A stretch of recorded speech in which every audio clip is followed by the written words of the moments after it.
At 27, Alex won Best Actor. Our story, childhood sweethearts who relied on each other for over a decade, was exposed and moved the entire internet. But no one knew that in the 3rd year of our marriage, Alex cheated on me with his little assistant. At the celebration party, Alex, in order to protect her, coldly watched as I was forced to drink. He always hated the vanity fair of fame and fortune, unaware that the man in the corner was none other than the legendary Mr. Song. What he didn't know even more was that years ago, when he was targeted by a powerful pervert, it was me who went begging Mr. Song. I drank 12 full glasses of vodka, until my stomach was perforated, and I vomited blood all over the private room. Back then, Mr. Song asked, "Was it worth it?" I said, "Alex is always worth it." Mr. Song neither agreed nor disagreed. He said, "How about we make a bet?" Chapter 1.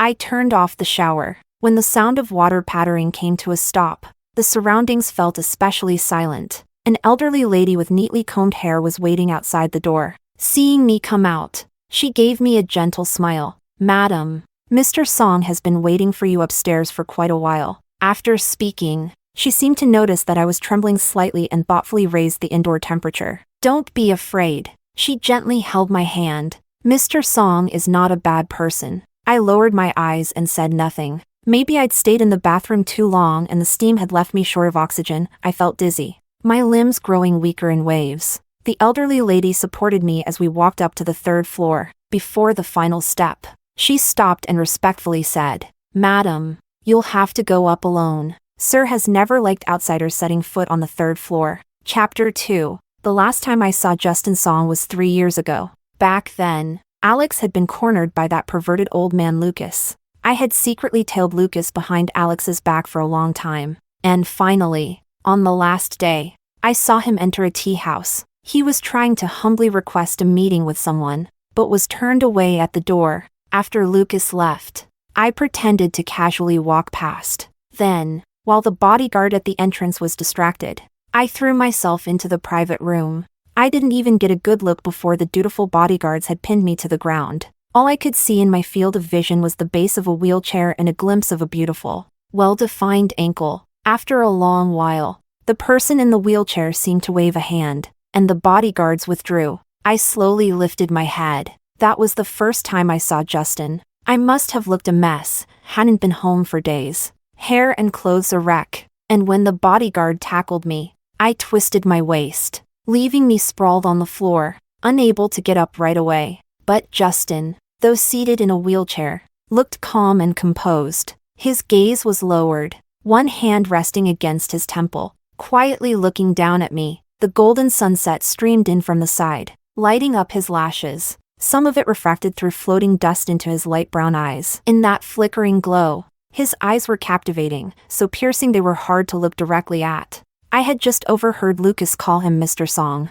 Song, a surname, and someone even Lucas couldn't get a meeting with, could only mean that Song family. Cold sweat slid down my cheek and dripped onto the floor. My mind raced, recalling industry rumors. The biggest film company in the entertainment circle, LZ Films, was actually backed by the Song family. I had also heard they were preparing a major film recently, called Dream in the Clouds, LZ's most important project of the year. A flash of inspiration struck. If I could get Alex into that production, Lucas wouldn't dare act recklessly in the short term.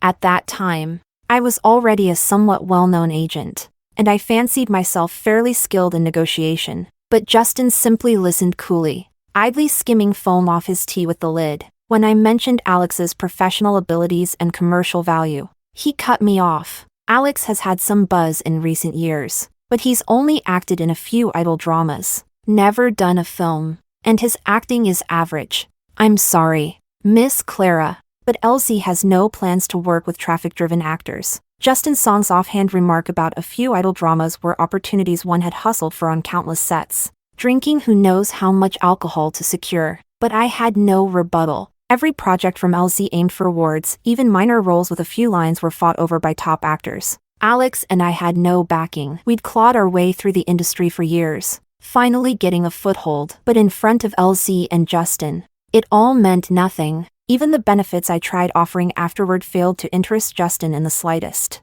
Gradually, I calmed down. There had to still be a chance, because Justin hadn't thrown me out yet. The fact that he had listened for this long meant my proposal had at least piqued his interest. Since I couldn't guess, I just asked outright, "Mr. Song, whatever your conditions are, as long as I can do it, I'll agree. Is that so?"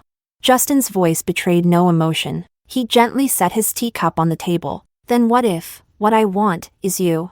Chapter 3. My lips froze in a stiff smile, and I couldn't respond right away. Justin looked at me with amused interest. I quickly recovered and gave a dry laugh. Didn't expect Mr. Song to be not only young and capable, but also so witty. Haha. If I hadn't married so early, I probably would have fallen for you too. Justin Song curled his lips slightly.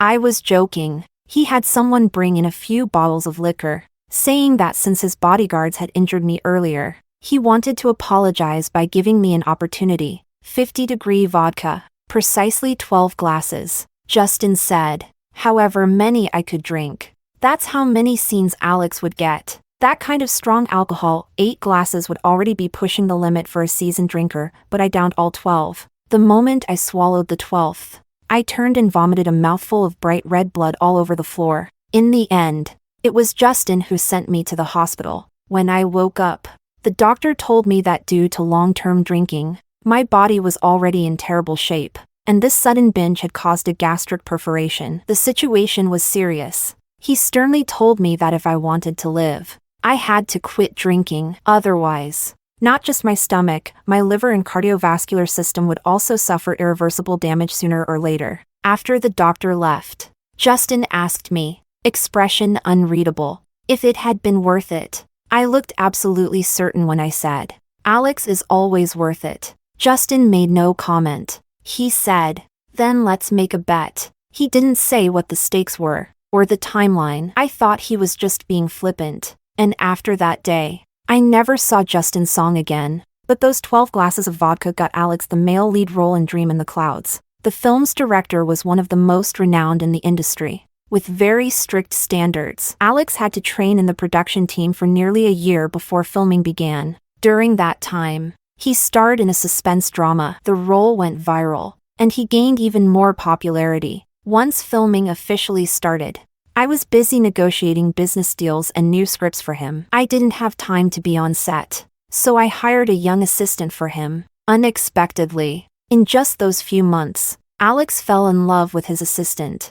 Zoe. Chapter 4. Later, Dream in the Clouds exploded in popularity as expected, achieving both box office and critical success. Alex rose to nationwide fame playing the role of the young General Pahee. But our marriage came to a swift end. Just a few hours ago at the film's celebration banquet, LZ's executive CEO Oscar came over smiling to greet us. Seeing that Zoe was drinking juice, he casually told the server behind him to replace it with champagne. Zoe always loved flaunting her relationship in front of me. She tugged on Alex's sleeve with a pitiful look, saying she couldn't drink. Without hesitation, Alex stepped in to shield her. He really did go to great lengths to protect Zoe. It wasn't a big deal, but Oscar's face immediately darkened. "Alex, it's just one drink. You better think carefully." His tone carried a clear warning. Zoe's face turned beet red. She had overestimated Alex's standing in the industry. Just because he was currently enjoying fame and accolades,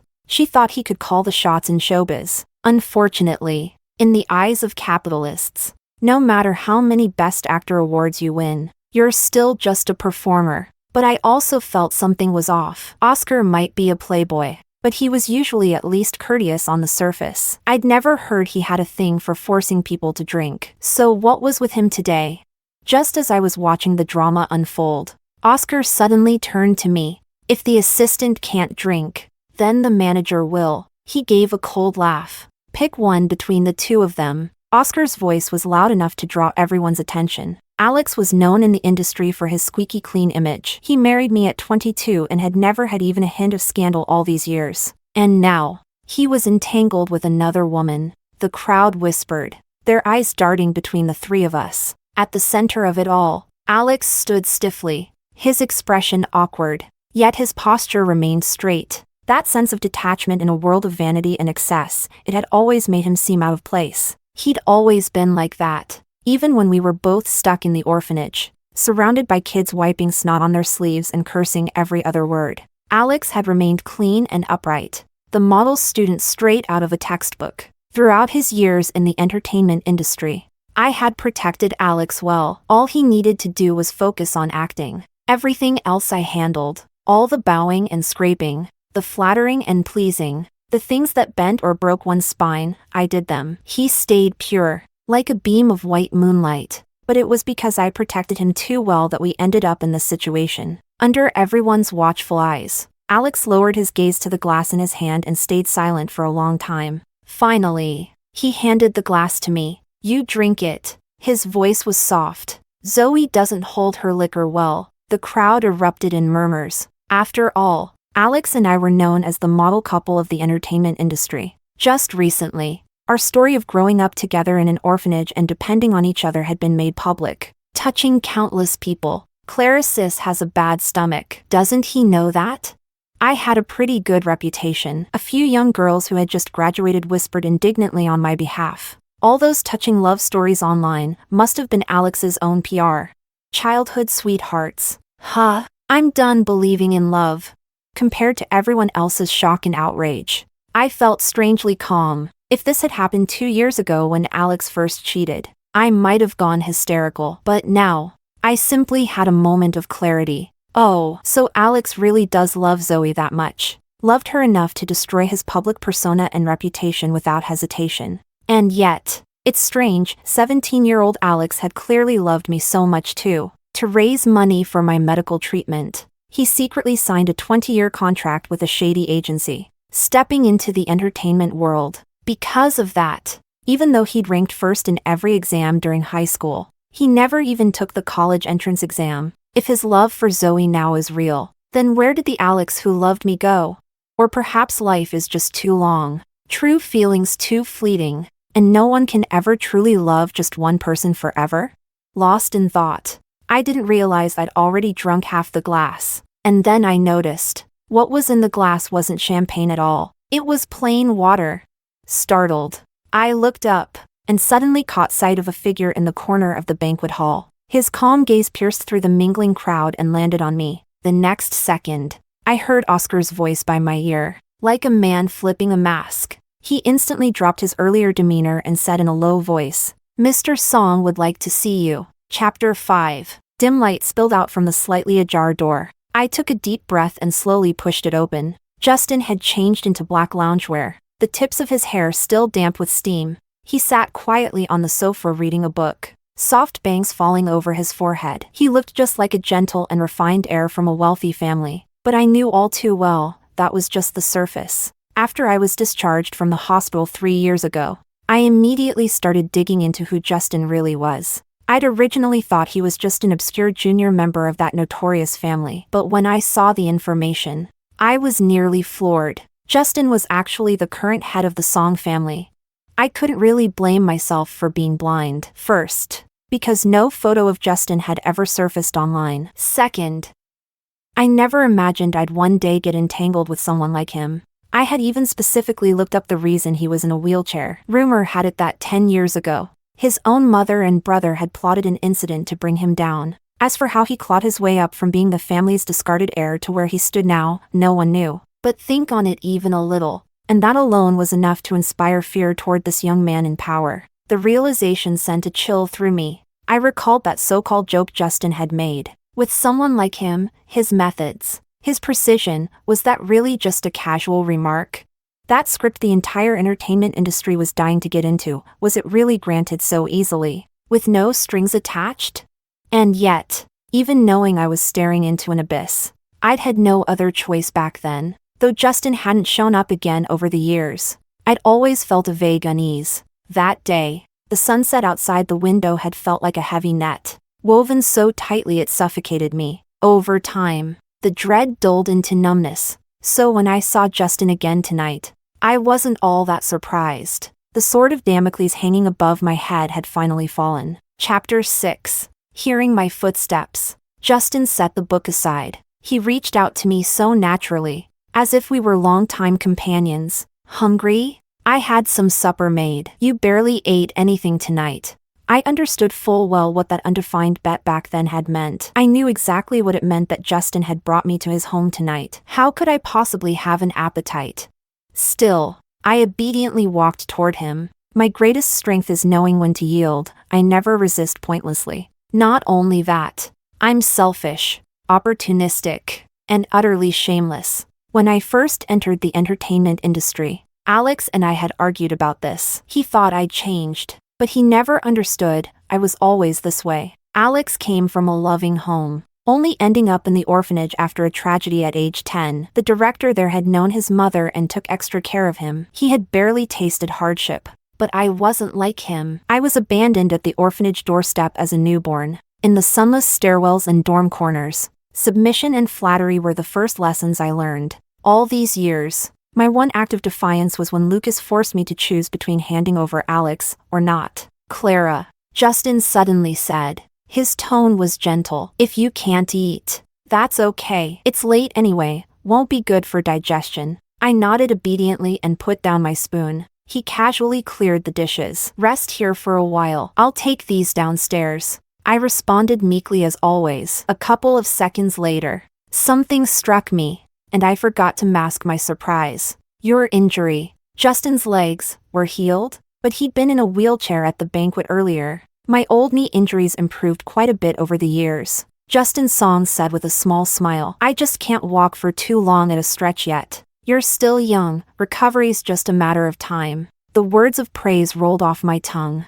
but deep inside, I was shaken. None of the files I had ever mentioned that Justin might be able to stand again. Chapter 7. I silently looked around the room. The walls, furniture, and carpet were all in dark tones. The decor minimalist. The only adornment was a single camellia by the head of the bed. Years ago, to impress a director who loved flowers, I'd studied floristry and immediately recognized the bloom. It was a blackbird camellia. Under the soft indoor lighting, the blackbird's deep red petals looked as if they were draped in a mysterious veil. But despite its beauty, the blackbird wasn't a rare or precious variety, nor was it suitable for growing indoors. So why had Justin placed it in his bedroom? Before I could figure it out, a sudden restlessness surged through my organs, followed by a fierce wave of heat sweeping through my body. My limbs gave out, and I collapsed onto the sofa. This feeling wasn't unfamiliar. Justin had drugged the soup just now? I curled up on the sofa, overwhelmed. The drug's effect was potent, instantly obliterating reason. By the time Justin returned, my clothes were in disarray, my skin flushed, my mind almost gone. Clara? Justin froze, looking genuinely surprised, but he quickly caught on. He soaked a towel and pressed it to my forehead, allowing me a brief moment of clarity. Justin's face was serious. Sorry. Someone downstairs must have misunderstood. It was probably the drink you had at the banquet. That drink? No wonder. I'd been feeling off all night. I couldn't believe it. The drink Alex personally handed me to protect Zoe had been drugged. A cool fingertip brushed the tears from the corner of my eyes. Justin effortlessly picked me up and laid me on the bed. To my surprise, after covering me with a blanket, he lay beside me fully clothed, without doing anything else. Sleep, he said, brushing the back of his hand across my burning cheek. The effects will wear off soon. Don't worry. I won't touch you. The fear that had been gnawing at me all night finally eased a little. But soon, the heat in my body surged again, each wave more intense than the last. At this rate, the real concern was whether I could stop myself from jumping Justin. I bit down hard on my lip to stay sane, terrified any sound would betray me. But the drug's effect was brutal. I'd been set up once before when I first entered the industry, and even that hadn't been this excruciating, sweating and biting the pillow. I endured for what felt like an eternity, until my sanity finally broke. I started inching toward Justin's Song. The man's eyes flew open, and he grabbed my wrist. I snapped back to reality. What the hell was I doing? What the hell kind of drug was this for me to act like that? Justin looked down at me, his gaze dark and turbulent, his breathing deepening. Only then did I notice, at that moment, I was practically naked. I didn't mean to, I wanted to cry. Justin's grip didn't loosen. Through the thin silk fabric between us, I could feel the tension in his body as he struggled for control. After a few seconds, Justin slowly let go of me. He turned on the bedside lamp, gently brushed my damp hair aside, studied me for a few seconds, then got out of bed to call Oscar. I couldn't hear what he said on the phone, but his tone was frosty. After hanging up, he gave me some water. The effects will last about half an hour. 5 more minutes. Justin wiped the sweat from my face. Hang in there. Don't worry. I'll make sure you get an explanation for this. Only half an hour had passed?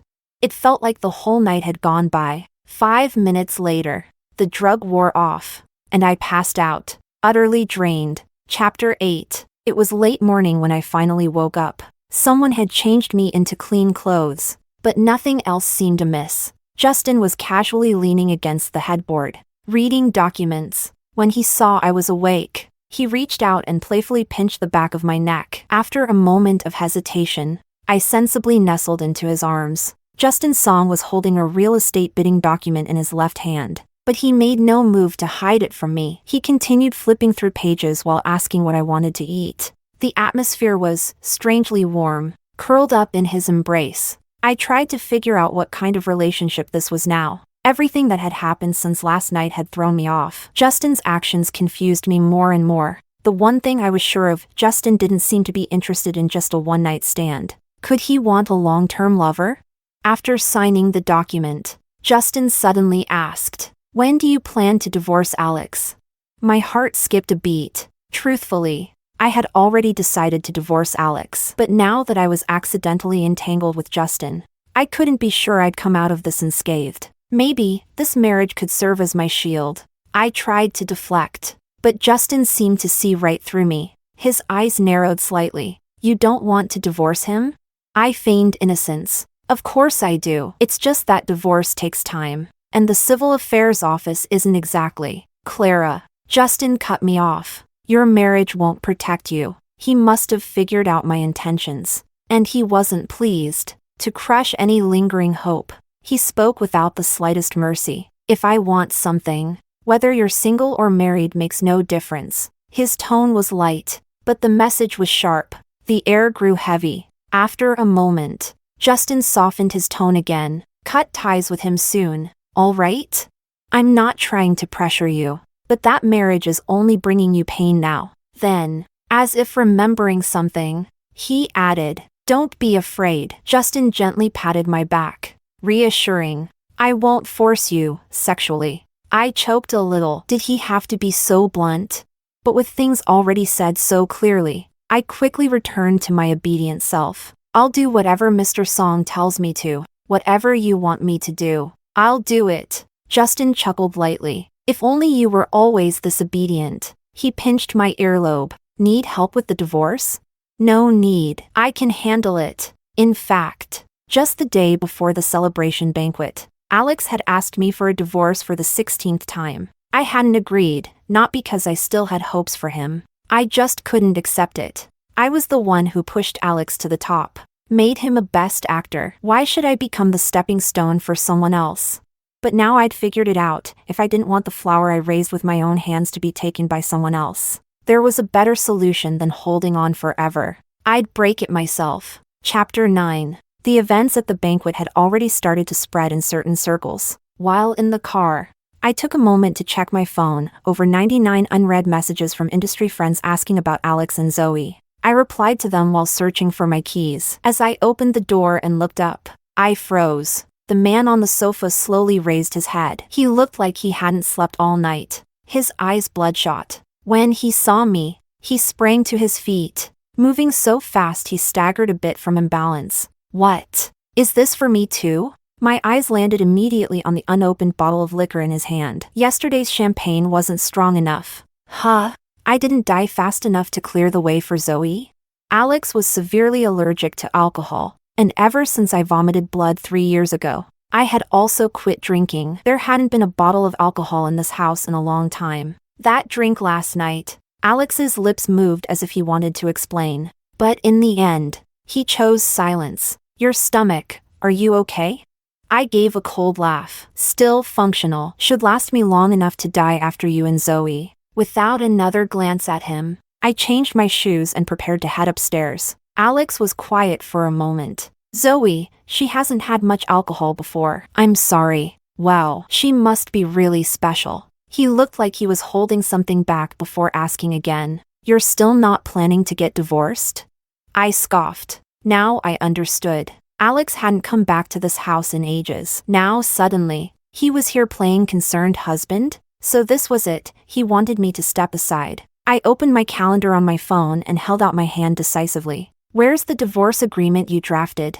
Hand it over. Alex stared at me, stunned. Clearly, he hadn't expected me to agree so suddenly. After a few seconds, he looked down. I didn't bring it. I'll send it to you. Okay. A couple of seconds later, he said in a muffled voice, You blocked me on Instagram. I can't send it. Oh, right. I'd forgotten. When the file came through, I scrolled up through our chat history. The last message was a year ago. The whole thread was cold and work-related. Later, because Zoe was always subtly flaunting their relationship, I'd blocked them both. Any communication went through staff. Scrolling further back brought me to the time when our relationship first began to fracture, Alex's increasing coldness and indifference. Eventually, he stopped replying to messages or answering calls. In time, I stopped trying altogether. Expressionless. I put away my phone. Print 2 copies. We're going to the Civil Affairs Bureau this afternoon.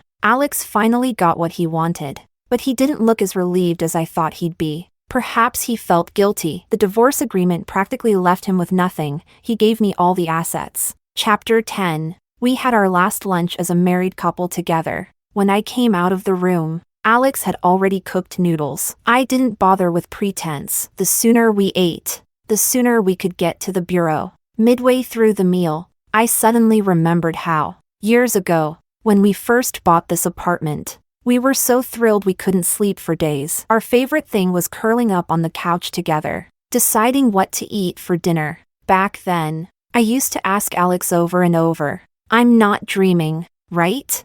We had our own home in Q City, and now, we still sat at that same table, but had nothing left to say to each other. Alex spent the whole time staring at his phone, not lifting his head once. He was probably texting Zoe. That afternoon, the divorce process went smoothly. In a month, we'd get the final certificate. After exiting the Civil Affairs Bureau, Alex only muttered, Take care of yourself, before hurrying off. I didn't respond, just stood there for a moment, idly scrolling through my phone. A message popped up. It was a selfie flaunting a diamond ring, accompanied by a smug caption, The one who isn't loved is the mistress. I snorted, almost forgot about Zoe. Come to think of it, Zoe and I weren't exactly strangers. Years ago, we were in the same orphanage, but she wasn't close to Alex or me. She got adopted after just a year. 2 years ago, when I was hiring a new assistant for Alex,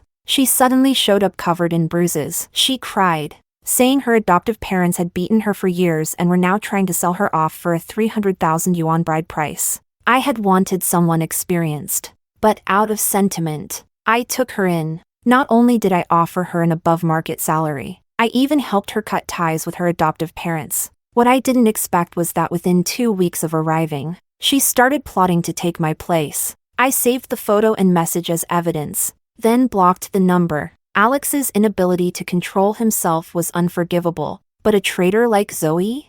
She wasn't going to get away with it either. Chapter 11. Tidying up the house took me an entire day. Just as I came downstairs to throw out the things I had gathered from Alex, I received a call from Justin Song. He got straight to the point. Clara, turn around. When I turned, I saw a discreet black Bentley parked under a tree. The driver was nowhere in sight. Inside the car, it was just the two of us. I have to go to Italy. I'll be back in 3 days. Justin took my hand with ease. I'm leaving soon. I nodded and said something nice like, Come back soon. But inwardly, I couldn't help thinking, if it's just 3 days, why the big send-off?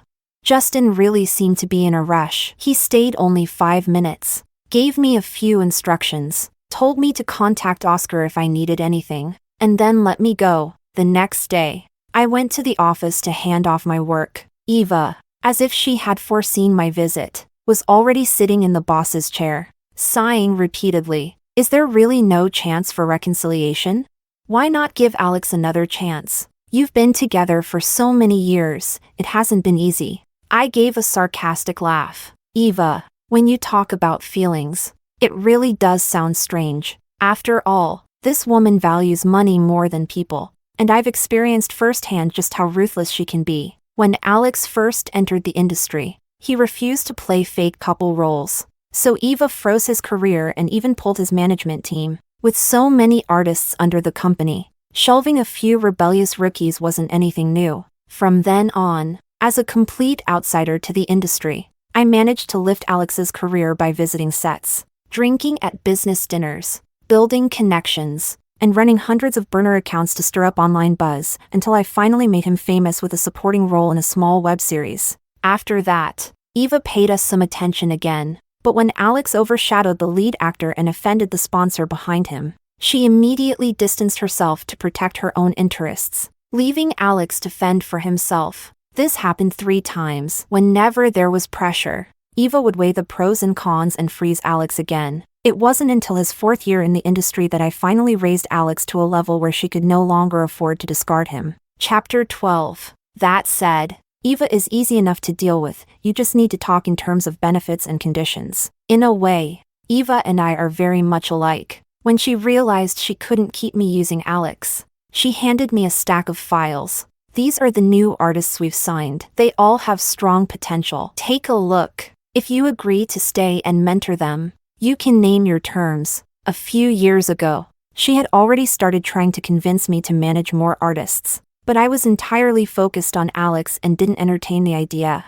I reviewed the profiles of the new talents carefully but didn't respond immediately. Can I also negotiate for equity? How much do you want? The same as Chan. Eva hesitated. I knew she wouldn't give in easily. So I pulled out my phone and showed her the screen. Mario is yours? Eva immediately understood. No wonder his marketing style felt so familiar. And since his debut, so many companies tried to sign him but failed. So that's why, it was you. Yeah, I discovered him last year. After carefully prepping him, I sent Mario to a talent competition. He had good looks, musical talent, and a standout personality. As expected, the show made him an overnight sensation. Even though the show isn't over yet, Mario's already gained 20 million followers. Everyone in the industry can see he's destined for stardom. Before founding her agency, Eva had been editor-in-chief of a magazine, so she had excellent connections in the fashion world. I handed her part of Mario's commercial contracts and promised to represent 2 new artists. She immediately agreed to my conditions.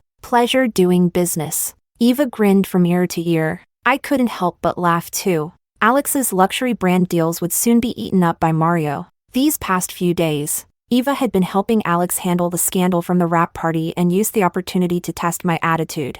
I put on an indifferent, resigned face, pretending all I wanted was a clean break. And she bought it. Of course she did. In this industry, cheating and flings are so common that most people just try to maintain the illusion of peace. What she never expected was that I had never planned to part ways nicely. Chapter 13. Justin had said, if anything came up, to go find Oscar, so I didn't hesitate to take the profiles of 2 new artists with me straight to LZ. Then, right outside Oscar's office, I ran into someone I didn't expect. Zoe. Her smeared lipstick and hastily tied silk scarf made it hard not to overthink. What a coincidence. I couldn't help but laugh aloud. I thought she at least had some real feelings for Alex. But the moment she realized Oscar had more power at the celebration banquet, she dropped Alex like dead weight. Zoe looked flustered when she saw me, but quickly forced herself to act composed. I'm here to talk business with Oscar. How diligent of you. I didn't call her out.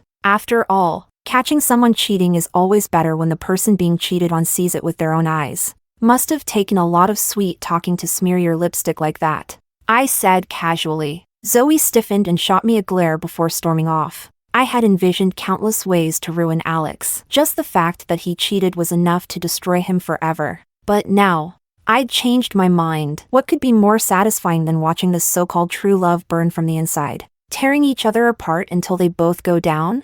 I hit the save button on the voice recorder, then turned and pushed open Oscar's office door. Pretending I hadn't seen a thing, I said I wanted to pick out roles in LZ's new project for my artists. Pick? Oscar chuckled with amusement but still handed me the scripts. As I sifted through the roles, I carefully watched Oscar's reaction. My estimation of how much Justin cared about me was quietly being recalibrated. Once the roles were chosen, Oscar spoke up. I just spoke to Mr. Song. He heard you were here and said he forgot to water the plants at home. Asked if you could go help. The car's already waiting downstairs. Miss Clara, if you please, water the plants? Can't the household staff at the Song estate do that? Wait, he must be talking about the camellia in his bedroom. Chapter 14. The elderly lady I'd seen before was waiting at the door. She introduced herself again as the Song family's housekeeper and told me to call her Aunt Zhao. As we chatted, I tried to get some info about the Song family out of her. Aunt Zhao was patient and told me quite a bit, though mostly just Justin's habits and preferences. She stopped at the stairs just like last time, smiling. You and Mr. Song still have a lifetime to get to know each other. No need to rush. A lifetime? Did Aunt Zhao misunderstand my relationship with Justin? I distractedly checked the flowers, leaves, and soil. The camellia, blackbird, looked wilted after just a few days. The leaves drooped, looking rather pitiful, but the soil was still a bit damp, which meant the issue wasn't lack of water, it was the room's sunlight and humidity. As expected, camellias do better planted outdoors. Just as I finished watering, I opened the door and jumped back in surprise. Justin was standing outside in a black trench coat, his hand raised, just about to knock. I nearly ran right into him. Weren't you coming back tomorrow? Finished things early, so I came back, Justin replied, stepping in and closing the door behind him. Before I could move, he pulled me into his arms. Let me hold you for a bit. He looked exhausted, his voice hoarse. I stayed still, letting him lean against me. You're burning up, are you sick? I asked cautiously. A muffled came from above. Haven't slept much these past 2 days. Just wanted to come back and see you. Normally, this would be the moment to say something warm and gentle, enough to make someone fall. But with him saying it so plainly, I suddenly didn't know what to say. After a long while, Justin finally let go. Stay and have dinner with me? I'll have someone take you home after. His lashes drooped, and his eyes, slightly red at the corners from illness, held a faint but striking allure. Outside, the sky had already gone dark, but the lights inside hadn't been turned on yet. Those light brown eyes stared unblinkingly at me, deep and captivating in the dimness, as if they could lure your soul away. Before I realized it, I'd not only agreed to dinner, but even promised to come and eat with him every day until he got better. What the hell? Dinner with Justin turned out to be me doing most of the eating. He barely touched anything. At 9 p.m., Justin's driver took me home. Alongside him were 2 men in black suits. Both were built like tanks, their arms thicker than my waist. They said nothing, just flanked me all the way to my doorstep. Before leaving, one of them said they'd come pick me up tomorrow. I hurriedly waved them off, saying I'd drive myself. But the next day, when I went down to the parking lot, I saw the 2 of them standing like mountains in front of my car. Chapter 15. Before leaving, I ordered a bouquet of flowers. I heard that Justin had a high fever through the night and it had only slightly gone down by dawn. When I arrived, he was sitting listlessly on the living room sofa. He only seemed to regain a bit of energy when he saw me. He looked for a vase and began trimming and arranging the flowers I brought, one by one. Last time, Aunt Zhao told me that most of the flowers in the backyard garden had been planted by Justin Song himself. He rarely went out, and when he had free time, he would tend to his plants with his own hands. After putting down the scissors, Justin asked, "Do you like peonies?"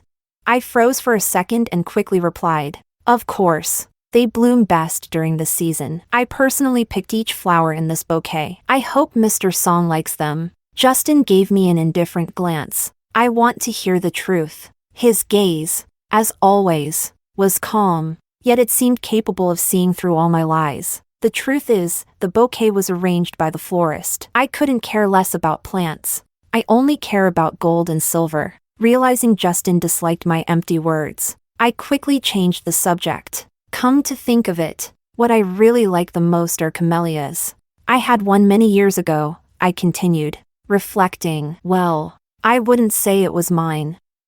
I was around 15 or 16, living in a little town called in the south. Since I was very poor, I lived in a remote alley. I'm sure Mr. Song has never been to a place like that. It was so desolate. Only red brick walls and utility poles. Even birds didn't want to land there. I have been, Justin interrupted. I was slightly surprised. Justin smiled and gestured for me to continue. I almost let his name slip, but Justin was leaning on his hand, focused on how I was peeling a mandarin, so he didn't seem to notice. Lived at the end of that alley. Right in front of our door was a big wild camellia, about 3 or 4 meters tall. Since the house was small, during high school I would eat, study, and do homework under that tree. Every autumn it would bloom in full clusters until the following spring. It was beautiful. The most special thing was that when it wilted, the petals didn't fall one by one scattered everywhere. The flowers would drop whole. Justin let out a soft cough and smiled. So, you like it because it's easier to clean up, right? I choked a little and nodded sincerely, though I didn't understand why Justin seemed to know me so well. It's not just easy to clean. It's also very resilient. A little water keeps it alive. Saying that, I remembered the poor blackbird in his bedroom and asked if he wanted to move it outside. The climate in Q City is dry, and there's poor ventilation and light inside. If it stayed like that, it would wither soon. Justin replied in a somewhat innocent tone, but I only like that camellia. All right, don't worry. It'll be fine soon. At first, I didn't understand what he meant until 2 days later, when I returned. Justin led me to press a switch on the wall of his bedroom. What I saw behind the glass left me utterly stunned. Justin had built a massive simulated ecosystem indoors. He had probably used several rooms on the 3rd floor to create the space, which included not only various species of plants and animals, but also an artificial sky and sun. I finished it a year ago. What took time was the decoration. All this just to take care of that camellia? I asked, pointing to the blackbird blooming peacefully in his hands. With just one glance, I could tell the other plants were 100 times more expensive than that camellia. Yes. Justin took my hand and we stepped inside together. If it's something I want by my side, no matter how much time or effort it takes, it will always be worth it. I thought about it and agreed. I couldn't help but praise him. Mr. Song is absolutely right. Besides, a few days ago I thought his bedroom was too bland. Now, with all that greenery, just looking at it made me feel at peace. Where do you think it would look best? I walked around and stopped in a corner. Right here. The soil beneath my feet was loose and fragrant. The humid breeze on my face made me feel like I was truly in nature. Silently, I promised myself that when I had more money, I'd build one for myself too. Justin curved his lips into a smile. All right. Chapter 16. I thought Justin's illness would last only a few days, but to my surprise, he was sick for over half a month. His fever kept going down and coming back up. I had no choice but to show up at the Song residence every day. It practically became routine. After dinner, Justin would usually take my hand to walk a few rounds in the backyard. I didn't know if it was because of his leg injury, but he always walked very slowly.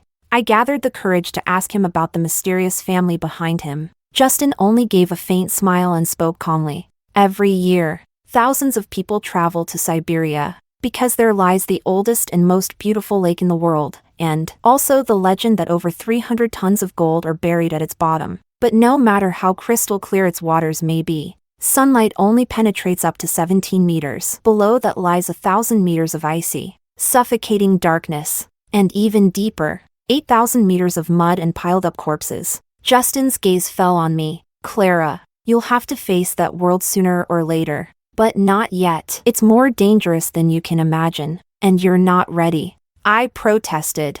Who says I'm not? He laughed. Oh really? Who was the one who caused a whole scene over the bodyguards yesterday? I had nothing to say. The bodyguards Justin assigned followed me almost 24/7. I wasn't used to it and complained several times, until Justin told me either I accept the bodyguards or move into his villa. So, I stopped insisting. When summer arrived, the rain became constant and heavy. That night, Oscar came to visit. When he left, Justin handed me the thick folder he brought. Inside was internal information from LZ and the script of a major film planned for the end of the year. I couldn't resist and started picking out roles for my artists. By the time night had fully fallen, I was only halfway through the script. I turned my head to reach for my phone and accidentally met Justin's calm eyes. I realized we were very close. So close our breaths mingled. Throughout this month, Justin had behaved like a complete gentleman. The most physical contact between us was hand-holding or an embrace. Even now, while we read the script together, his hand merely rested gently on my shoulder.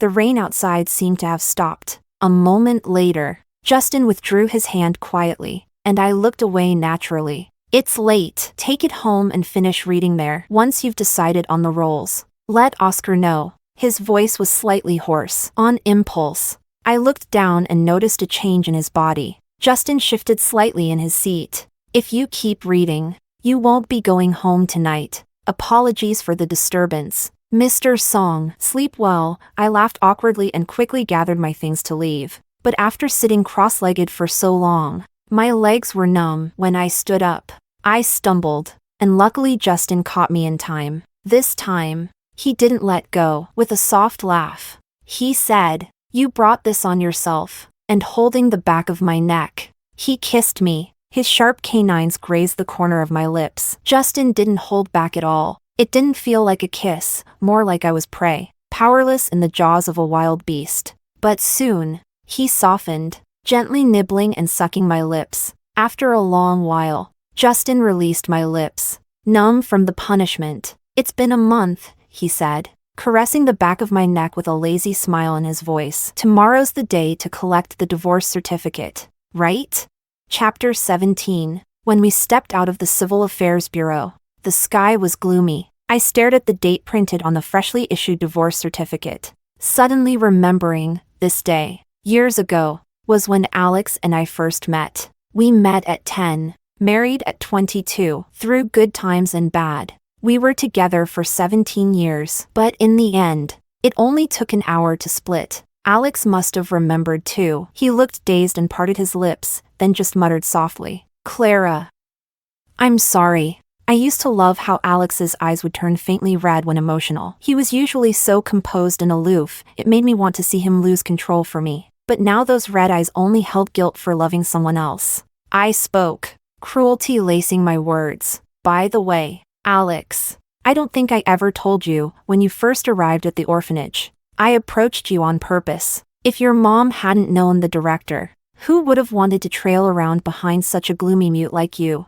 I hadn't expected it, but Alex was even easier to fool than I remembered. Whatever I said, he believed it. I tricked him into giving me his snacks, and he'd even wipe my mouth afterward. Alex paused briefly, then said calmly, I figured. And when I was 14, the family that adopted Zoe actually picked me first. I turned them down. I told you it was because I didn't want to leave you. Didn't want to be apart. But really, I'd calculated it all. They'd raise me for a few years, and I'd have to care for them in old age. Not worth it. Alex believed that too. He'd even told me he'd never leave me. I'd pretended to be moved to tears. But inwardly, I sneered. I never took that promise seriously. My plan was to stick it out in the orphanage until I was 18, then ditch Alex and forge my own path. But plans change. The next year, the orphanage shut down. We'd just finished our high school entrance exams. Alex had ranked first in the entire city. The top high school offered him a full scholarship. I, on the other hand, had terrible grades and no money for private school. It seemed our separation was inevitable. I had no complaints. Every man for himself in a crisis was only natural. Just as I was packed and ready to leave, Alex found me. He said he'd spent days asking around and had found a private school in a nearby town willing to accept us both and waive all tuition for 3 years. How could anyone be so dumb, so pure, so easily fooled? I was speechless. I told you, I won't leave you, he'd said. I still remember how bright his eyes were when he said it. And 10 years later, Alex used the same tone to tell me he was in love with Zoe. Alex, do you regret it now? If I'd been the one adopted back then, you and Zoe wouldn't have had to go in circles for so many years. I gave a bitter laugh. What a shame. You were supposed to be childhood sweethearts. Now, thanks to me, you're just a pair of sneaky adulterers. Alex finally looked up at me, as if about to speak, then froze, staring at my lips. What happened there? I snapped. Got bit by a dog. He fell silent. Then, with a trembling voice, asked, "Who was it? Is it that new artist you're managing? Are you two together?" His dazed expression made me want to laugh. He and Zoe had probably slept together who knows how many times, yet he still expected me to remain pure for him? Of course not. You think I'd date another actor? And besides, I only got involved with him because of you. If it weren't for what happened with Lucas 3 years ago, I never would have met him, I added coldly. And thanks to that drink you handed me at the celebration banquet, we reunited. All color drained from Alex's face. Chapter 18. The driver dropped me off at the Song estate. Just half an hour earlier, a sudden downpour had soaked me through. I ducked under the umbrella and rushed inside. Only when I turned around in the villa did I realize the one who had been holding the umbrella and waiting by the car door was Justin. "You just recovered. What are you doing out here?" As soon as I spoke, I realized my tone was off. Justin handed the umbrella to Aunt Xiao and casually brushed the rain from his shoulders before speaking in a calm voice. "Is divorcing Alex really affecting your mood that much? If you regret it, we can go remarry this afternoon." "No," I admitted honestly. "I just remembered some things. Alex and I had been together so long, our history went beyond just love or not." Justin said nothing more. His voice softened. "Go take a shower. Your clothes are ready." Then he stepped past me, heading upstairs. On impulse, I reached out and grabbed his arm. "Let's shower together." I swallowed and forced a calm expression as I pointed at his wet pant legs. "Your clothes are soaked too." "Of course." Justin understood. Standing one step above me on the stairs, he looked down with composed eyes. After a moment, he curved his lips in a faint, unreadable smile. "All right." In the steamy bathroom, Justin's eyes showed no hint of desire. It was like he truly intended to just take a shower. Afterward, he even patiently dried my hair with gentle care. But something felt off. 5 minutes later, when he flung me onto the bed without mercy, I realized I had pissed him off. It was the middle of the day, yet the sky was so dark it felt like nightfall. Outside, fierce winds howled, the flowers in the garden trembled. On the verge of breaking, the rain poured endlessly, drowning the world in a hot, heavy sea of gray. I don't know how long it lasted. Another flash of lightning cut through the sky, thunder cracking with it in blinding white. Justin bit my earlobe. "Clara, look at me." A shiver ran down my spine. I suddenly remembered the last time with Alex, when I had still tried to save our marriage. I had worn barely there lingerie, knocked on Alex's door, only for him to moan Zoe's name at the peak of passion. That night had been the most ridiculous, humiliating moment of my life. That cold, trembling shame had never left me. But now, all I could hear was Justin's breathless, passionate "Clara." I wrapped my arms around his shoulders. "Say it again, Clara." His cool lips kissed the tears at the corner of my eye. Then my nose, my lips, moving lower and lower, until a sharp sting hit my collarbone. HSS. Was Justin part dog?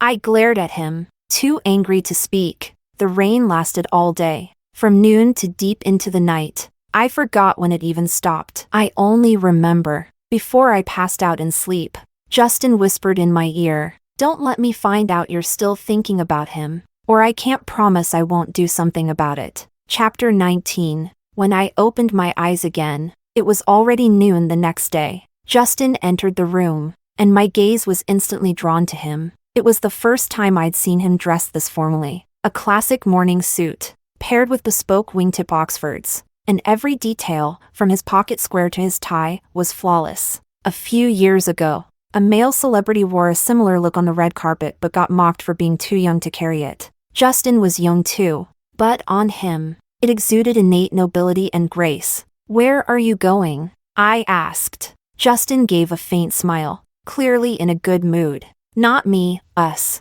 That's when I noticed the heavy, vintage-style gown in his hands. "To register," he added. "Register? Register what?"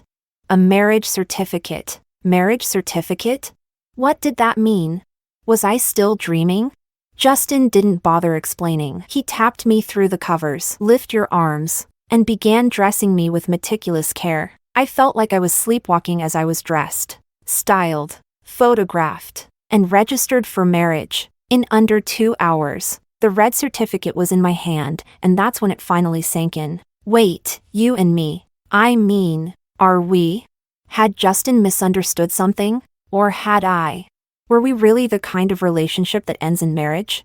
Justin seemed to know what I was thinking. I don't keep mistresses, he said frankly, and I don't like casual relationships. He was clear and firm. There's only one spot at my side, for Mrs. Song. So, Clara, you will only ever be Mrs. Song. I stared at him, speechless, before stammering. But isn't this a little fast? It's not fast at all. Besides, yesterday's decision was yours. Today's decision is mine. That's fair. What do you mean it was my decision yesterday? Like I seduced you or something? And if it really was my decision, why didn't you stop when I asked you to? What are you thinking about? I rolled my eyes playfully. I'm thinking about what to eat for our first meal as husband and wife. I'm starving. Hubby. At this point, Justin's devotion had far exceeded my expectations. He even took me to register the very day after I finalized my divorce. There's no way a man like him would ever let me go again. Like he said, if he wanted it. I had no choice. Of course, marrying Justin was nothing but advantageous for me. I couldn't even imagine the power I'd hold in the industry now, how untouchable I'd become. So, marrying Justin was my only, and best, option. With that thought, I called him husband more naturally than I said my own name. Justin smiled, intertwining our fingers. Let's go home for lunch. Chapter 20. I'd assumed a prestigious family like the Songs would be buried in social obligations and tangled relations. But after moving into the Song estate, I discovered that Justin had no relatives coming or going, even for something as major as a wedding. No elders showed up. Justin simply said, "Don't worry, they won't bother you." He spoke so lightly, but I felt a sudden chill and didn't dare ask where the rest of the Song family had gone. Still, for me, this was a blessing. No navigating power plays or walking on eggshells. This second marriage was far more comfortable than I had imagined. Justin transferred all his entertainment-related shares to me, including his stake in LZ Films. At first, I hadn't planned to go public at the company, but when I appeared at an LZ board meeting, the old men present were extremely displeased at my sudden appearance and my attempts to participate in decision-making. They obstructed me at every turn. Oscar, that sly old fox, tried to smooth things over with a smile, but I didn't argue. I simply looked down and texted Justin. So when the meeting ended, the board members opened the doors, only to find Justin calmly sitting in the lounge outside. I was the last to exit. As they all fawned and greeted him in a panic, I slowly walked up and hooked my arm through his. Justin smiled gently as he wrapped his arm around my shoulder and said, "Let me introduce my wife, Clara." Even once we got in the car, I was still marveling at how quickly their expressions had changed. Suddenly, a message popped up on my phone. A text from an unknown number. "Alex doesn't love you anymore. How long are you going to keep clinging? The one who's not loved is the mistress. Can't you tell he's been tired of you for years?" Undoubtedly from Zoe again, but I found it strange. Didn't she know Alex and I had been divorced for half a month already? I hadn't even seen Alex once since then, and she was with him every day. How could she not know? Could it be that Alex had already caught her with Oscar and things had blown up between them? That seemed like the only explanation. I blocked the new number and sat back, ready to enjoy the drama of two dogs tearing each other apart. Compared to my busy days, Justin seemed to have nothing but free time, an occasional video meeting here, a few papers to sign there. That was it. At first, I envied him, but soon, I was too exhausted to be envious. All I could feel was deep sympathy for myself, because Justin, full of energy, had developed a nightly habit of exhausting me thoroughly. Chapter 21. At the end of June, it was Mario's birthday, and his first solo concert since his center debut. By the time everything wrapped up, it was nearly 3 a.m. Mario messaged me, asking me to wait in the dressing room. I was half asleep on my feet, but I had no choice. He was my most promising artist after all. These past 2 years, no one in the entertainment industry had shined as brightly as Mario and Alex. Speaking of Alex, I opened Instagram for a peek. He'd been eerily quiet lately. No new projects, no public appearances, not even a social media post. Had things with Zoe fallen apart? Before I could figure it out, Mario arrived, with a giant surprise. He confessed to me backstage. Said he was turning 20 soon and could get married. Even mentioned wanting to make Alex regret it. I yanked his ear and scolded him on the spot. An idle dating was already scandalous enough. And he dared to think about marriage? Why wasn't he focusing on his career? What on earth was going on in that head of his? After my rant, I turned around only to find Justin leaning against the doorframe. I thought he'd be upset, but his expression remained calm. Then I realized, with Justin's power, Mario didn't even register as a threat. On the way home, Justin suggested I stop managing artists directly. It wasn't the best return on effort compared to investing in LZ and other companies. I was groggy and replied without thinking, "That's different. Mario is my person." The moment it came out, I sobered and wanted to slap myself. Justin's face instantly turned cold. The air in the car froze. I'd messed up. To be fair, Justin had been nothing but good to me. He managed everything at home. And when I once asked if we needed a prenuptial agreement, especially after glimpsing the vast power of the Song family, he simply asked, "Why should I draw a line between me and my wife over some external assets?" Yet my slip of the tongue revealed that I still mentally drew that line. I expected him to be hard to coax, but before I could say much, he softened his expression and sighed. "I'm sorry. I still haven't made you feel safe enough." I felt even guiltier, so I canceled several days of work just to stay home and keep him company. Chapter 22. I never expected that the next time I'd hear Alex's name, it would be from the police. Chapter 23. The surveillance footage showed that Alex had followed Oscar into the underground parking lot. After exchanging a few words, Oscar got into Alex's car. 10 minutes later, Alex suddenly turned onto a remote side road, and the car's speed began to climb, eventually reaching 200 kilometers per hour. At that point, Oscar must have realized something was wrong and tried to wrestle control of the steering wheel from Alex. The entire vehicle swerved violently, and soon after, they crashed through the guardrail and plunged into the river. Fortunately, both of them were rescued by passing villagers and rushed to the hospital. There were no surveillance cameras or dash cams inside the car at the time of the incident. Alex had recently regained consciousness but firmly refused to say what had happened. Oscar, on the other hand, was still unconscious. So the police came to question me. 200 kilometers per hour, and he deliberately removed the dash cam?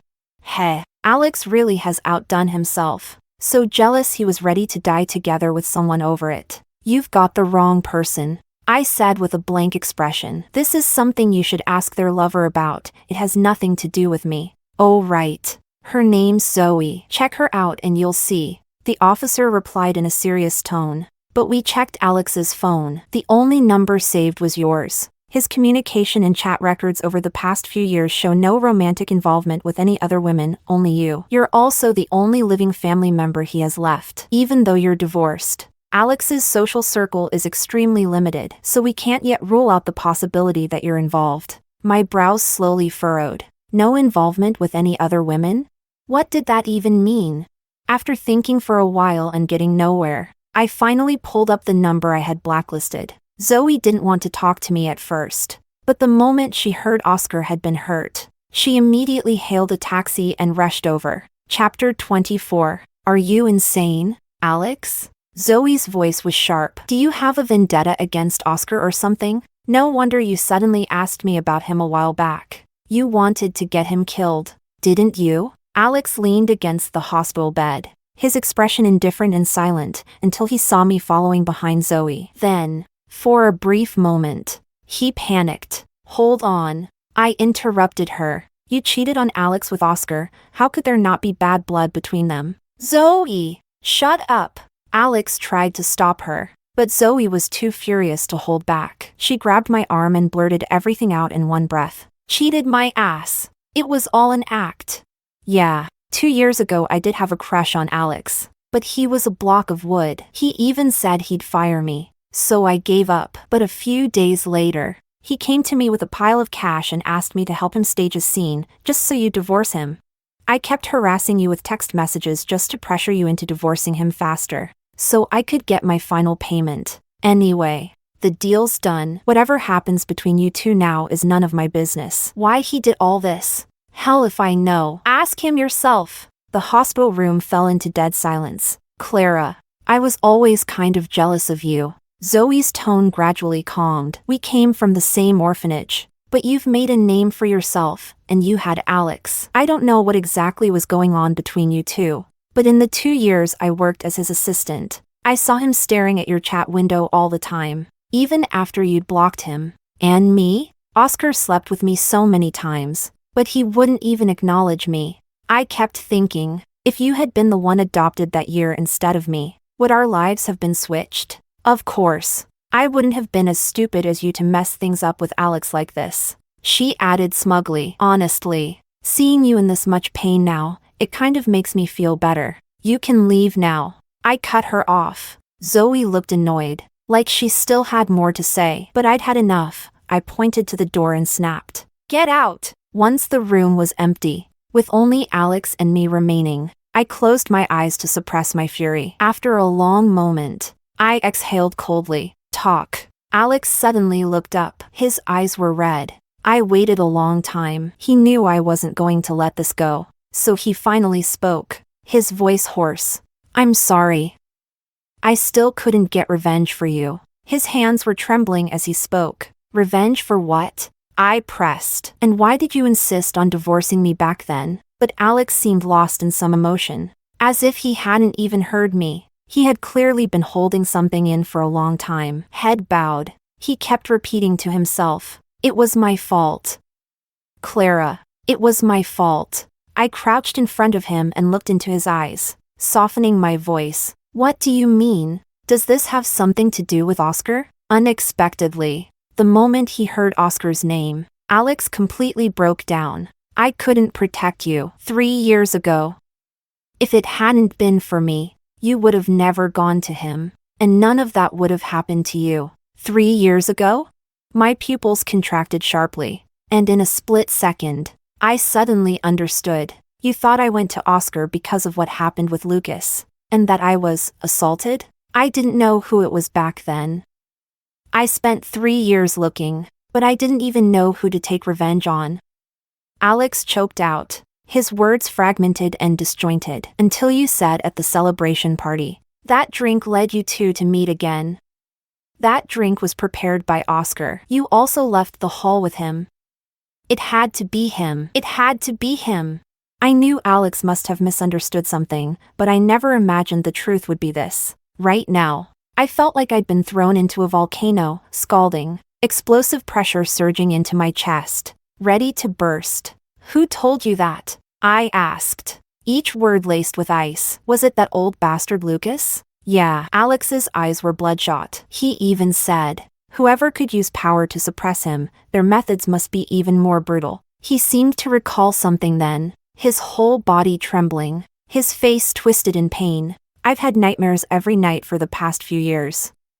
In them, you're always crying, calling out to me for help, every single night. Eventually, I even became terrified of hearing your voice. I didn't dare imagine what you must have gone through. It's my fault. I already failed you once. And with Lucas still lurking in the shadows, waiting for a chance to strike, I couldn't drag you down any further. I finally couldn't take it anymore and cut him off. Didn't I already tell you? I dealt with it back then because I found a way. I only ended up in the hospital because I drank too much. I didn't explain it to you in detail because I didn't want you to worry. What the hell did you think happened? And even if Lucas said something, why didn't you just ask me? The fury boiling inside me finally exploded. I shouted, nearly roaring, Alex, do you not have a damn mouth? Clara, tell me. How was I supposed to bring that up? I didn't even dare mention that date. Afraid I'd rip open your wounds again, Alex muttered in despair. Besides, I know you. With your personality. Suddenly, he stopped, as if awakening from a dream. Wait. You mean what Lucas said was a lie? He stared at me, stunned. You're really, okay? Are you an idiot, Alex? You believed Lucas? I swore in fury. If he weren't covered in injuries, I would have hauled him up and beaten the crap out of him. Alex was dazed for a long time. Then suddenly, he bent forward, clutching his shirt collar, breathing hard. His forehead was drenched in cold sweat, like a drowning man being dragged out of water. That's good. That's good, as long as you're okay. His expression was twisted, a mix of crying and laughing. Tears and sweat soaked the gauze on his hand. And even if something had happened, so what? You divorced me because you thought I was dirty? I pointed at him furiously. You even hired someone to act it out. You're something else, Alex. I spent all that money sending you to acting classes, and you used it to scam me? Alex covered his eyes and shook his head in self-loathing. Clara, you don't understand. Those eyes, once praised as the purest and clearest in the whole entertainment industry, were now hidden behind trembling hands. All I could see were tears falling steadily from between his fingers. You don't understand, all these years, watching you smile at investors because of me, getting drunk to the point you couldn't stand up just to land a script, getting cornered in bathrooms by my fans throwing things at you. You don't understand what that felt like. Actually, when I first signed with the agency, I already thought about breaking up with you. That contract only bound me, you were always free. But I knew you'd never agree. And, the truth is, I'm a coward and selfish. I didn't want to leave you. I was scared to leave you. So I told myself, it's fine, I'll protect you. People say being a celebrity makes lots of money. Maybe I could earn tons and give you everything. But later, I realized this industry eats people alive, with no connections. You're just a doormat. Everything we learned in school was useless here. Alex had always been like snow on a pine branch, like the moon above the mortal world, cold, distant. This was the first time I'd seen him like this, with tears streaming endlessly from his eyes. I realized, I'm useless. I have no talent in singing or acting. You hired the best teachers for me, assembled such a great team, but I always dragged things down. Those scripts aren't even thick, definitely thinner than textbooks, but I still couldn't time my tears, or tell the difference between a gentle smile and a soft grin. I couldn't even handle alcohol. The only thing I could do was memorize those scripts you worked so hard to get me. But I said I'd protect you, didn't I? I could protect you back at the orphanage, in our city, so why can't I now? Alex finally lifted his eyes, showing a vulnerability and helplessness I had never seen before. His voice was as light as a morning fog, barely holding together. Clara. It feels like I can't do anything right, except study. Chapter 25. I don't know how to describe what I felt in that moment. I remembered that young man who got first place in the city's entrance exams, who always scored perfectly in physics throughout high school, who dazzled the entire city of R. I remembered when, at 15, he solemnly promised he would never leave me, and it turns out, he wasn't lying. He didn't lie to me, but now, it feels like there's no way to go back to who we were. These 2 years felt so long, even longer than the more than 10 years I spent with Alex. Especially after he told me he had fallen in love with someone else, every day became torture. The Alex who loved me so dearly in my memories, and the cheating Alex of the present, shattered my heart over and over again. I used to look down on people who clung to their partners even after being cheated on. I never understood them. Why not just throw out spoiled food? I used to say it so easily, until it happened to me. I even began to think, over and over again, maybe it was my fault. Maybe I wasn't sweet enough, fun enough, or maybe I was too busy, and that's why Alex drifted away. I know that version of me was pathetic, but I still tried to win him back again and again. I bought lots of new lingerie, learned to cook, picked him up from work every day, tried my best to please him, but none of it worked. Little by little, he stopped even replying to my messages. I remember clearly the last time I called him. It was December 5th, 2 years ago. That night, on my way home, a strange man started following me. He tried to force himself on me. When he saw I had noticed, he struck me in the head with a bottle and stole my phone and wallet. Just before I lost consciousness, I barely managed to press the emergency button on my phone. The automatic call went to Alex's number, but he didn't pick up. If someone hadn't passed by and helped me, I don't know what would have happened to me. When I woke up in the hospital, I told myself, there's no such thing as a life partner in this world. The only things you can really rely on are money and yourself. I never told Alex about this, because from that day on, I stopped expecting anything from him. I blocked him completely. A week later, Alex came home and, for the umpteenth time, asked me for a divorce. At the time, I didn't understand why he always lowered his head when he said it. Without looking me in the eyes, I thought it was out of shame. Now I understand, he was afraid his tears would betray his act. Don't cry, a hand wrapped in bandages carefully reached toward me. Alex tried to force a smile. See? That proves you didn't waste your money on my acting classes, he muttered. At least I managed to fool you. I couldn't help but laugh in anger. He still had the nerve to say that? There were so many ways to handle the situation, and he picked the stupidest one, but seeing his body wrapped in bandages, I couldn't utter a single word of blame. Deep down, I knew Alex was probably struggling with depression. His body trembled uncontrollably. It was obvious something was terribly wrong. These past years, the weight he carried wasn't any lighter than mine. I sighed and took the hand that still hung in the air. Putting aside love or whatever it was, Alex gave up his future for me twice, and in the end, it was to save me that he entered the entertainment industry and ended up like this. I was about to say something when someone opened the door behind me. Chapter 26. Sorry for interrupting. Justin was at the doorway, one hand still raised as if about to knock. I've come to take my wife home. With that, he glanced at Alex's hand and maintained a polite yet distant smile. You must be Mr. Alex. We arrived in a rush earlier and didn't introduce ourselves properly. My apologies. Next time, we'll do things right. Alex withdrew his hand as if it had been burned. Wife, he repeated softly, looking at Justin, then at me. He finally pulled himself together. He didn't say anything else. Didn't ask. He just murmured, "Do you like him?" Justin also turned his gaze to me, staring intently. I hesitated for a second, then nodded.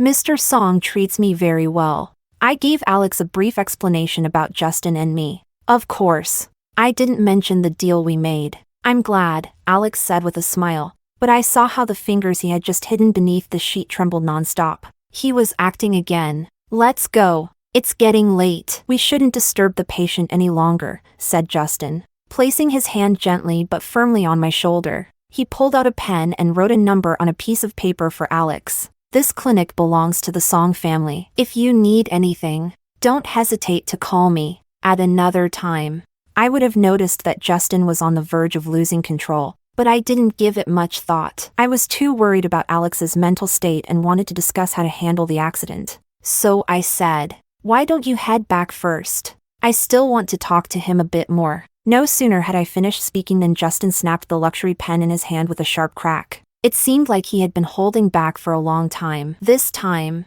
his fury came out unfiltered. Mr. Alex, before coming here I received some news. I already know about the misunderstanding between you and my wife. That the two of you cleared things up is no doubt a good thing. But as her husband, I'm sorry. I can't forgive you. As he spoke, he coldly tossed a small blade onto the table. Seeing it, I was stunned. How did it end up in Justin's hands? This is what Clara was carrying when I found her at the tea house. Before that, she followed Lucas by car for 3 days. Guess what she was planning to do? Justin said it word by word, without mercy. So, Mr. Alex, not only did you fail to protect her, you almost doomed her forever. Chapter 27.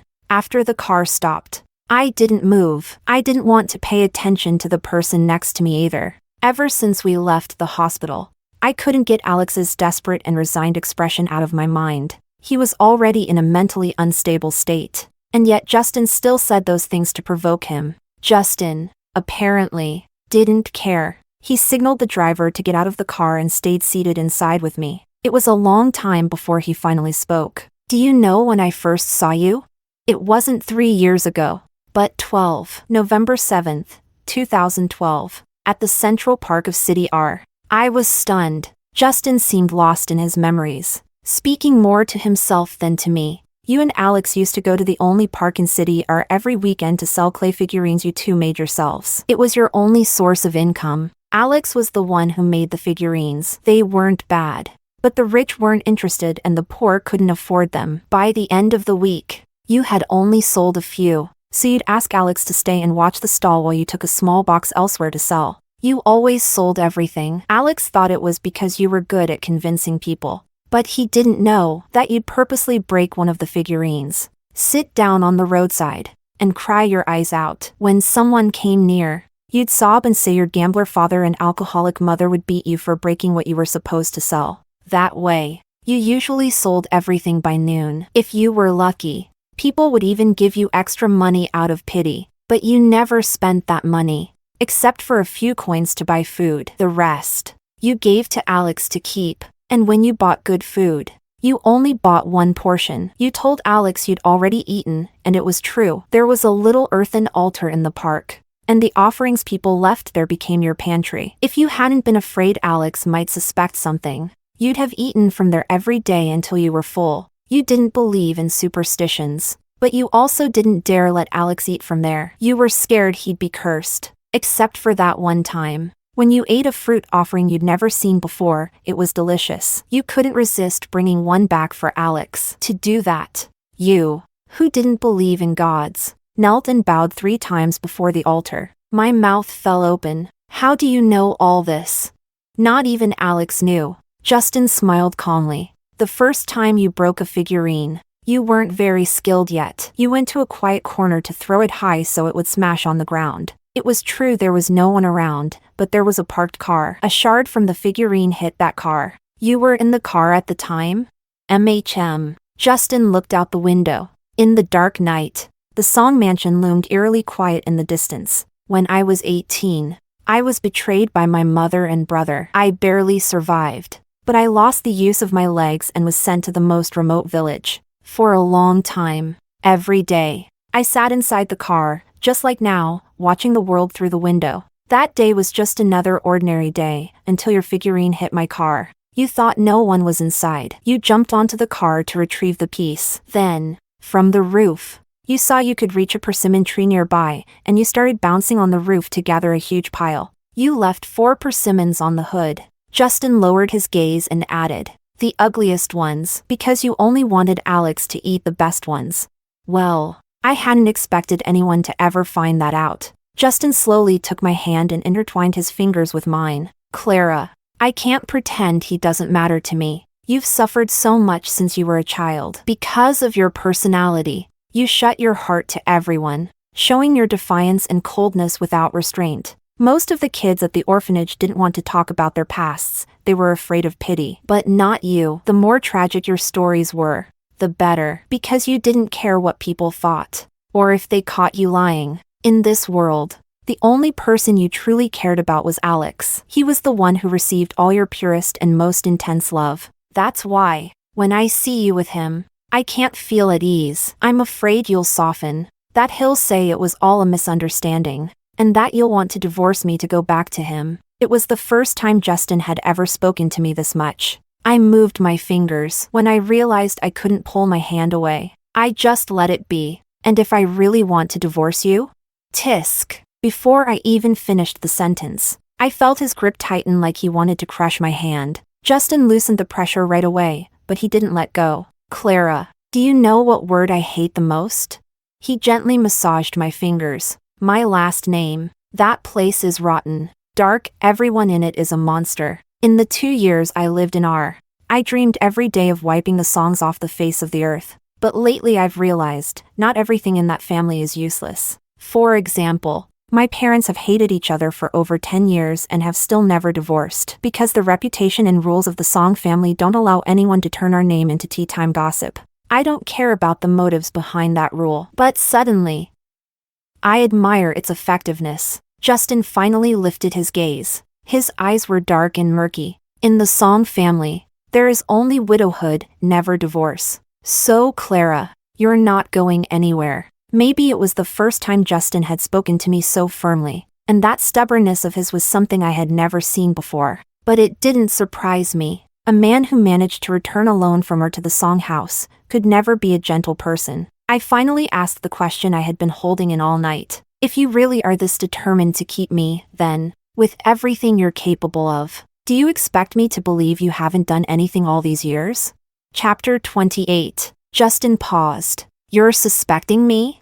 His face turned cold. If I had wanted to do something, I would have done it back in City R. You wouldn't have even had the chance to marry Alex. Then was it really just a coincidence that I ran into you 3 years ago? I looked straight into his eyes. I've been by your side long enough to know you've always got bodyguards hidden around. If you hadn't allowed it, there's no way I could have barged into that room. It wasn't a coincidence. Justin Song didn't deny it. I was the one who had someone lure Lucas to the tea house. Because I had a feeling about what you were planning. There's no way I could just stand by and watch you walk into danger. And that knife you had on you at the time, I had my bodyguard take it when he had the chance. Speaking of that knife, I continued pressing. You brought it with you on purpose tonight, didn't you? You brought it because you were afraid that once Alex and I cleared up the misunderstanding, we'd rekindle things. You wanted to make sure Alex gave up. But it takes 45 minutes to get from the Song estate to the hospital. If we do the math, you would have just left by the time I arrived there. So how did you know what was going on even before I did? You're seriously underestimating the Song family's intel network, Justin said calmly. Oscar works for me. Of course I get updates from him right away. From the moment they got into the accident to the moment all of Alex's files and movements were on my desk, half an hour at most. I went silent for a while. If it only takes 30 minutes to find out something like that, are you seriously telling me you didn't know anything all these years? And that time at the hospital, when you said you wanted to make a bet, were you sure Alex had cheated? I was just betting on the 1 in 10,000 chance that I'd get to have you. Do you really think that after finally seeing a sliver of hope of having you, I'd go out of my way to find excuses for Alex and give you back to him? Justin let out a bitter laugh. Clara, I'm not that pathetic. I didn't know what to say for a moment. In your heart, am I really that far beneath Alex? Justin's voice was unreadable. Have you forgotten? I'm your husband now. That's not what I meant. Forget it. Don't overthink it. I shouldn't have doubted you so casually. I suppressed my irritation and changed the subject. Let's head back first. We've been sitting in the car for ages. Suddenly, something else came to mind. I'll be really busy for a while. You don't need to wait for me for dinner at night. I had taken a few steps forward before realizing Justin hadn't followed. You're avoiding me so much, you don't even want to come home? Under the streetlight, Justin stared at me quietly. You don't need to avoid me. I'll leave. What? Wait. I really do have work to do.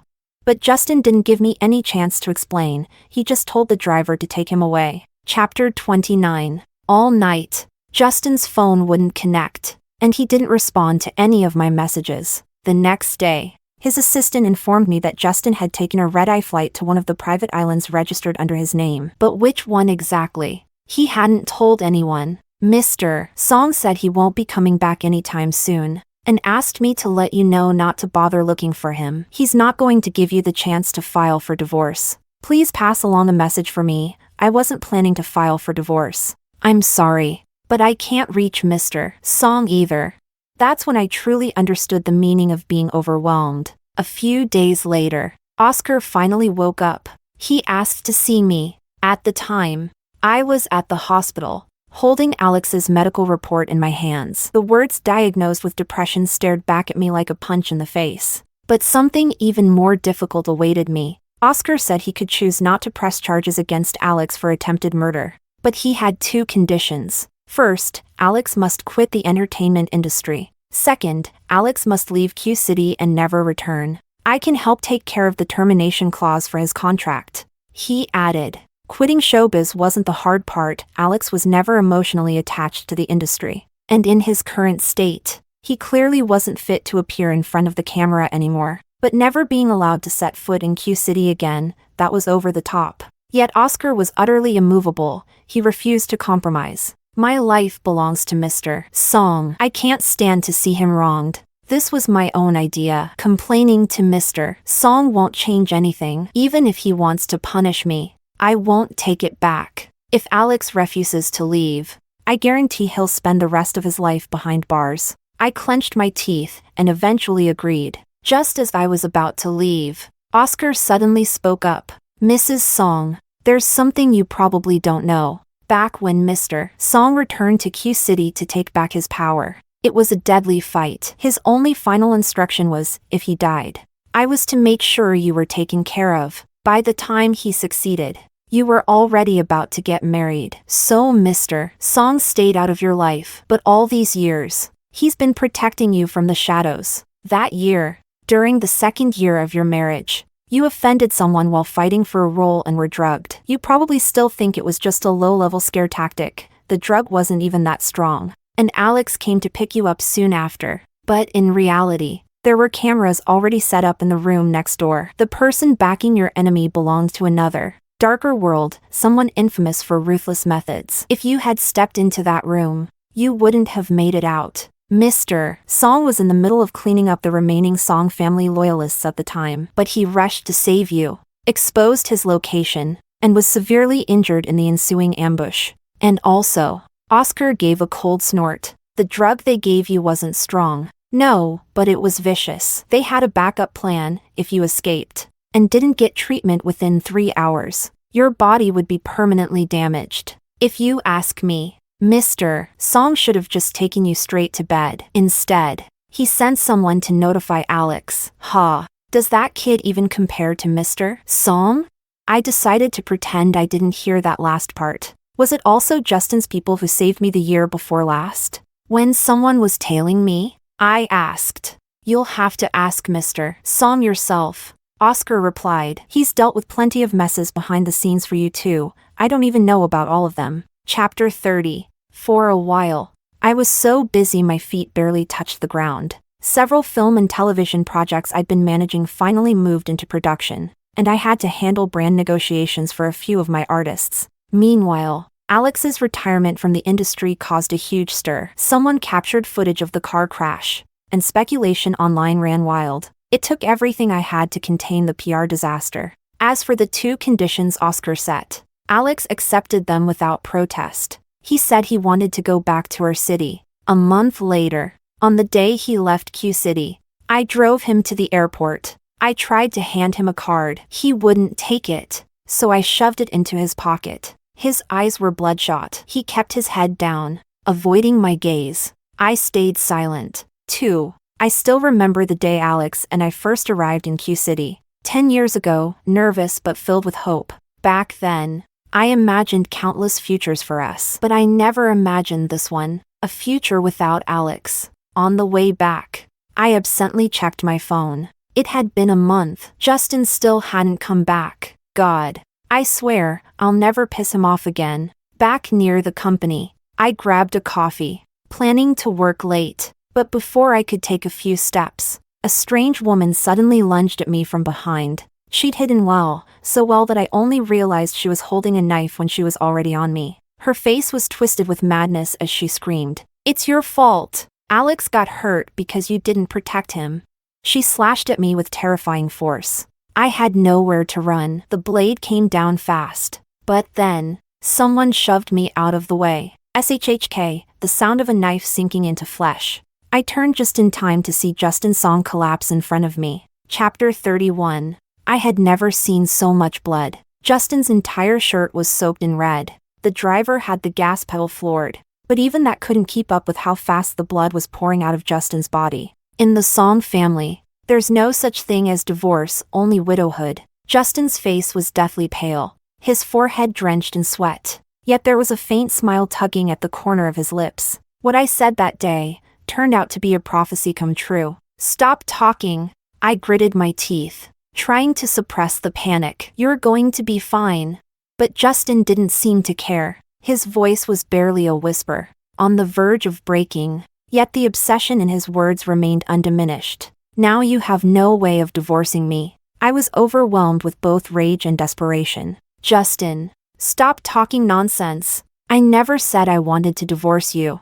Really? Justin was growing weaker and weaker, his voice nearly a breath as pain pushed him to the brink. His life seemed to be slipping away, little by little. Then I remembered what Oscar told me the day we left the hospital. The saddest thing isn't having no parents or family, it's having relatives who want you dead. In that case, it's better to have none at all. You're not just his wife. He said, you're the only family he has. Suddenly, I understood why, ever since we got married, Justin had always insisted on having dinner together. No matter how late it got, he never agreed to change that. No matter how many times I asked. Because he had waited more than 10 years, until I finally came home with him. Since then, the dining table was no longer occupied by him alone. But now, all at once, fear gripped me. If Justin's song died right now, those 10 years of waiting would be all there was to his life. You have to hold on.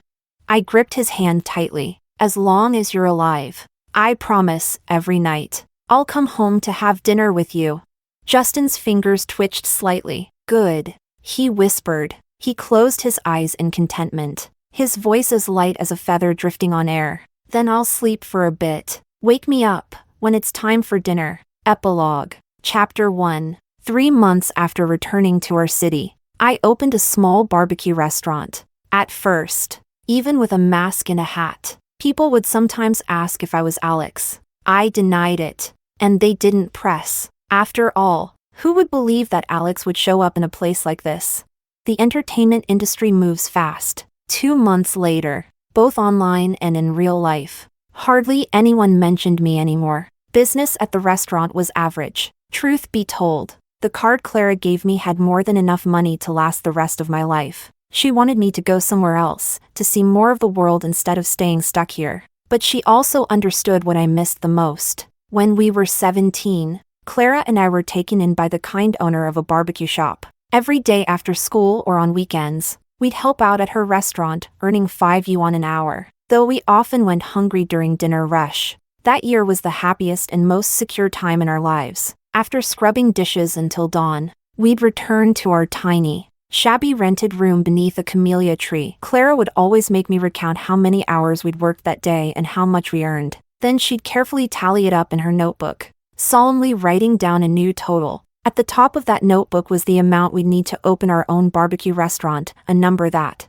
back then, felt impossibly out of reach. We'd huddle together, imagining the future. Clara said we wouldn't hire anyone, that way we'd save tons on labor. I said we should at least hire one person so she could focus on counting money. She said, then let's work harder and hire two, we could both relax on rocking chairs and count cash. That was the most beautiful future our 17-year-old selves could dream of. Just talking about it kept us up all night with excitement. Chapter 2. The TV was playing last night's Entertainment Awards ceremony. Mario had won a major award. As he stood on stage accepting it, his gaze never left Clara in the front row. Every other sentence in his speech mentioned her name. The camera panned to Clara. She waved naturally to the camera, poised and composed. The shot lasted only 3 seconds. I hit replay. The footage looped back to the ceremony's grand opening. The incense at the shrine had nearly burned out. I quickly replaced it with a fresh one. Clara never believed in any of this.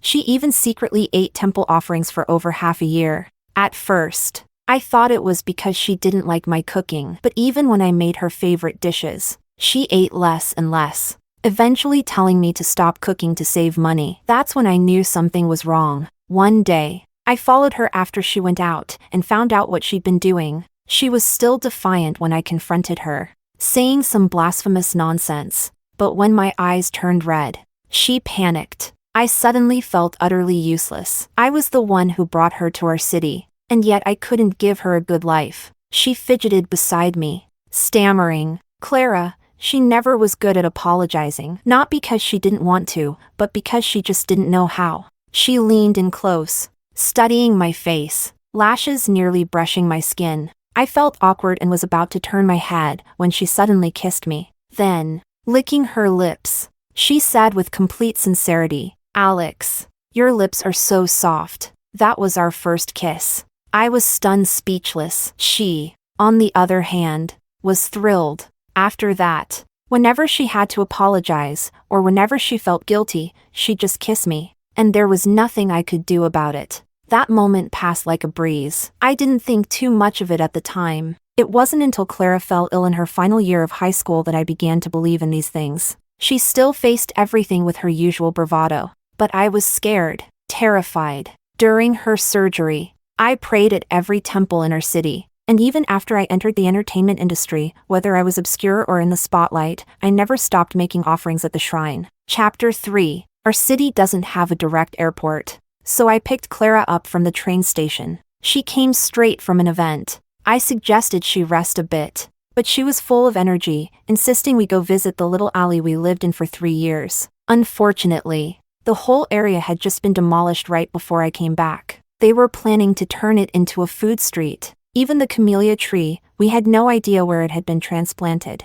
I've arranged for a psychological specialist. He'll come to our city in a few days, Clara said. But more importantly, remember to take your meds on time. Don't dwell on the bad things, okay? When we got back to the barbecue shop, she kept fussing over me. Why don't you take a break from running the place for a few days? Even if you're not into traveling, at least go somewhere nearby to clear your head. But I was stubborn. You invested half in this shop. We opened it together. I can't just let it lose money. Clara fell silent for a moment, then gave up trying to convince me. Then don't work too hard. Better hire more people. Just sit back and count the money. All right. Clara was busy. She only stayed in our city for half a day. Before she left, she casually mentioned that a few days ago, Lucas had fallen during a nighttime stroll and would likely spend the rest of his life unconscious. I thought of those nightmare-filled days. It was finally over. As we arrived at the station,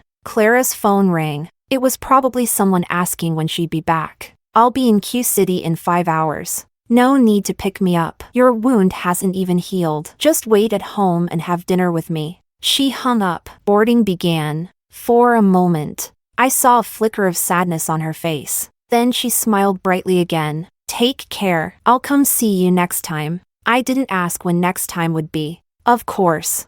I hoped it'd be next month. I was planning to adopt a cat. I wanted her to come with me to pick one out. But she was too busy these days. She might not come back until the end of the year. That's okay, because for the next 3 months, every single day will be sunny. Chapter 4. On a warm, lazy afternoon, I dreamed I was 10 again. The first time I met Clara, the director was speaking with our homeroom teacher, explaining my background and asking them to look after me. Clara was hiding nearby behind the guard booth, wearing a torn vest, hair like a straw stack. She kept peeking out to secretly watch me. She watched me like that for several days, sometimes from outside the classroom window, sometimes hidden in a big abandoned box by the dorm entrance, only her bright eyes peeking through. She thought I didn't notice, but her eyes were too bright, brighter than the purest obsidian. Of course I noticed. Then one day, she finally approached me. She brought me to watch a classic dog-eat-dog spectacle, then looked at me with those huge, wide eyes full of sincerity and said, "Bro, see that? They're all bad guys. You're new here, so you don't know, but they'll take everything from you. Your fruit, your blanket. Then they'll make you do chores and homework for them. If you fight back, they'll beat you, and they hit hard." She patted her chest confidently. But I've been here 10 years, I know how to deal with them. From now on, just stick with me. Don't leave my side for even a second. That way they won't get the chance to mess with you. Don't be afraid, I'll protect you. That day was warm, too. Sunlight bathed our skin. The cicada's midsummer cry rang sharp and far. I couldn't help reaching out to flatten the cowlick on her head. And then I heard myself say, "Okay,